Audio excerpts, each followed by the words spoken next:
You suffered terrible harm and injury as a result of a doctor's carelessness. And now you are trying to find the best lawyer you can to recognize that you have one of the most serious and horrible cases, horrible in terms of injuries. And now you want the attorney to take on your case and immediately recognize that your case is worth hundreds of millions of dollars.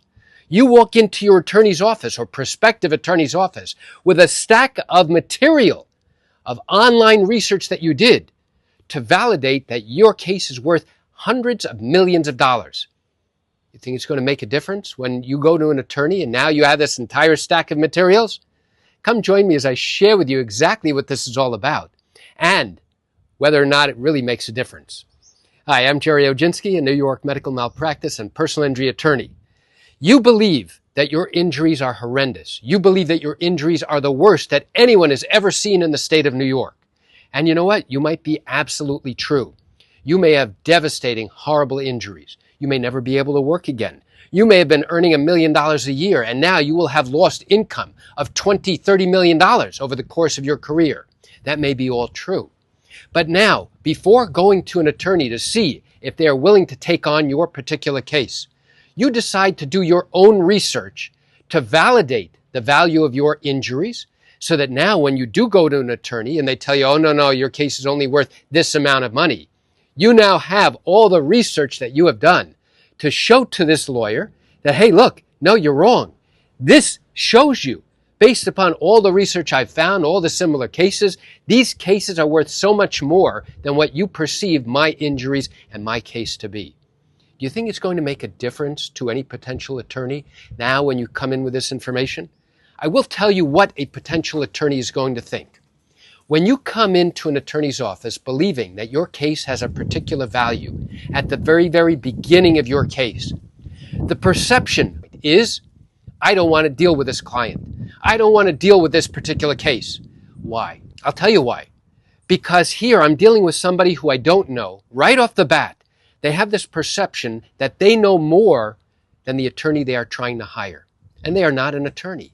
They have this perception that their research that they did justifies why they believe their case is worth hundreds of millions of dollars.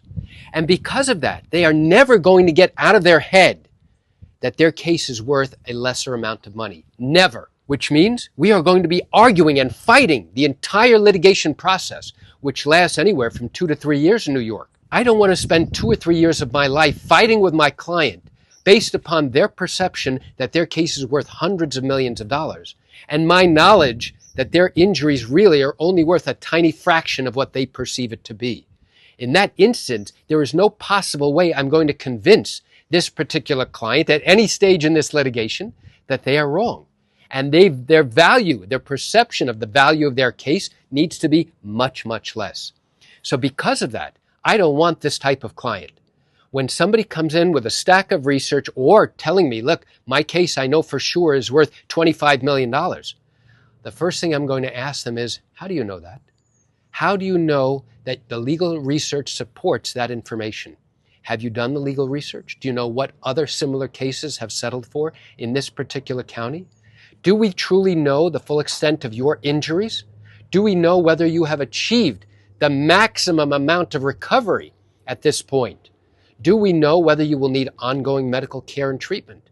Will you need a home health aide every single day? Will you need a nurse's aide to come in every few days? Will you need physical and occupational therapy and speech therapy for the foreseeable future, for the next 10, 15, 20 years? Has your income been affected and will it be affected for the remainder of your life? How has your life expectancy changed?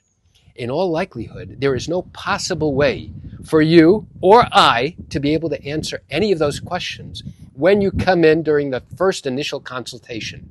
And if you, as the injured patient, as the injured victim, now go into an attorney's office and tell the attorney that you know the answers to all of those questions, I will find it highly improbable. In fact, I'd find it highly impossible that you would know the answers to all of those questions.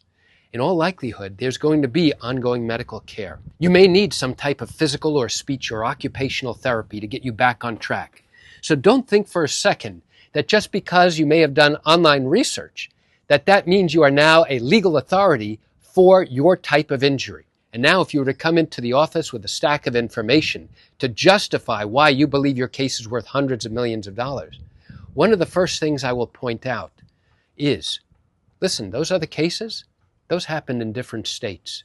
Those other cases, those are trial-level decisions, meaning a jury had reached a verdict. You don't have the appellate decision in those particular cases. You don't know what the appellate court did. You don't know what the court above the appellate court did. In New York, you have the appellate court, and then you have the Court of Appeals, which is the highest court in New York. So in all likelihood, you will not have all of those different court decisions. And even if you did, I guarantee you there are differences there that you likely would not have spotted as you did your research. You have to understand one thing. The way your injuries have affected you are going to have a different value than the way someone else's injuries have affected them. And I say that because every injury, even though they may be similar in fashion, is going to affect the person who received those injuries differently.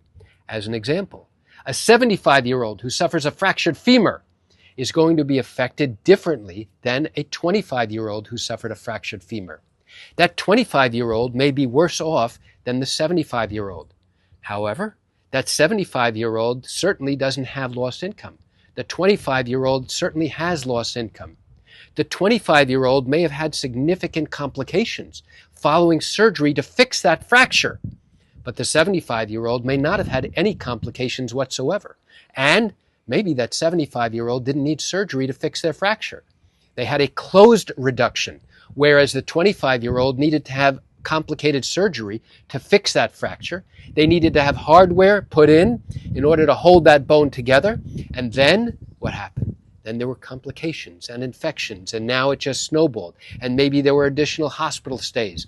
There are many factors that go into understanding the true value of your injuries. So let's go back to the question I raised at the very beginning. When you come into an attorney's office with a stack of research that you have done, which, by the way, is remarkable, and I give you credit for wanting to do all that research, trying to understand the real value of your injury, the problem with that is it's not tailored to your particular case, and it's not tailored to your particular state or your particular county. And even if you knew what similar cases have settled for, there are still distinctions and differences that would make the value of your case different than what you are reading about, what you're hearing about from a friend down the street, what you read about online, and even any research you may have done. So don't think for a second that just because you have done all this research, it means that you're going to convince any potential attorney you're trying to find, trying to hire, to get them to recognize and to accept and to say yes to the fact that, yes, your injuries clearly are worth hundreds of millions of dollars. And by the way, if somehow you do happen to find an attorney who agrees with you after looking at that research and after listening to your story, and he tells you, you know what, I think your case really is worth a few $100 million. I want you to turn around to that attorney and say, listen, I'm a bit of a skeptic. What I'd like you to do is I want you to put that in writing for me so that I have it, so that when it comes time to negotiate, you don't chicken out and turn around and say, look, they only offered $5 million. You need to take this case because your case is worth only $5 million. And you know how many attorneys are going to willingly go ahead and voluntarily sign something like that, confirming that they believe your case is worth hundreds of millions of dollars? The answer is none. Absolutely none. Why? Because no attorney can ever guarantee a particular result. No attorney can guarantee the value of a settlement. No attorney can guarantee what a jury is going to do at verdict. No attorney can ever guarantee what an appellate court is going to do. And so, because of that, you are now in the position of having to decide whether or not to hire a particular attorney. So why do I share this quick information with you? I share it with you because I have a few minutes to share with you while my wife is out on the beach picking seashells. And I wanted to open your eyes to help you understand how these types of cases work in New York. You know, I realize you likely have questions or concerns about your own matter. Well, if your matter did happen in New York and you have not yet started a lawsuit, but are thinking of doing so and still have questions that need to be answered, what I invite you to do is pick up the phone and call me. You know, I answer questions like yours every single day, and I'd love to chat with you. You can reach me at 516-487-8207 or by email at Gerry, Gerry, at Oginski-law.com. That's it for today's video. I'm Gerry Oginski. Have a fantastic day.